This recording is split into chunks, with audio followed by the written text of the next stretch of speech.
அனைத்து ஊடக நபர்களுக்கும் பத்திரிகை நபர்களுக்கும் காலை வணக்கம். வருகின்ற சட்டமன்ற பொதுத் தேர்தலில் ஏற்கனவே அனைத்து இந்திய அண்ணா திராவிட முன்னேற்ற கழகம் பாரதிய ஜனதா கட்சி கூட்டணி அமைக்கப்பட்டுவிட்டது.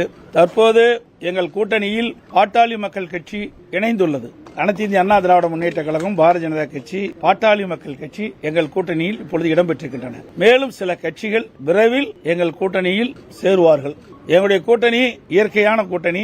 எங்களுடைய கழக நிர்வாகிகளும் தொண்டர்களும் விரும்பியவாறும் இந்த கூட்டணியை நாங்கள் அமைத்திருக்கின்றோம். அதேபோல பாட்டாளி மக்கள் கட்சியிலும் அவருடைய நிர்வாகிகள் தொண்டர்கள் தலைவர்கள் விரும்பியவாறு இரண்டு கட்சியில் இருக்கின்ற தலைவர்கள் நிர்வாகிகள் தொண்டர்கள் விரும்பி இந்த கூட்டணியை அமைத்திருக்கின்றோம்.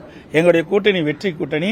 நடைபெற்ற சட்டமன்ற பொதுத் தேர்தலில் மக்கள் விரோத திமுக ஆட்சி அகற்ற வேண்டும் என்ற ஒரு லட்சியத்தின் அடிப்படையிலே ஒரு வலிமையான தமிழகத்தை உருவாக்க மக்களுக்கு தேவையான திட்டங்களை கொடுக்கின்ற ஒரு அரசாக அமைய எங்களுடைய கூட்டணி 234 இடங்களில் பெரும்பாலான இடங்களில் வெற்றி பெற்று அனைத்து இந்திய அண்ணா திராவிட முன்னேற்ற கழகம் தனி பெரும்பான்மையோடு ஆட்சி அமைக்கும். அதற்கு எங்கள் கூட்டணி அதிமுக கூட்டணியில் இருக்கின்ற பாரதிய ஜனதா பாட்டாளி மக்கள் கட்சி மூன்றும் இணைந்து இரவு பகல் பாராமல் தேனீக்கிளை போல எறும்பை போல சுறுசுறுப்பாக செயல்பட்டு மிக பெரிய வெற்றி பெறும் என்பதை மகிழ்ச்சியுடன் தெரிவித்துக் கொள்கின்றேன். அதோடு எங்களுடைய கூட்டணியில் தற்போது பாட்டாளி மக்கள் கட்சி இணைந்திருக்கிறது. இந்த தொகுதியினுடைய எண்ணிக்கை நாங்கள் முடிவு செய்துவிட்டோம். மற்றதெல்லாம் பின்பு அறிவிப்போம்.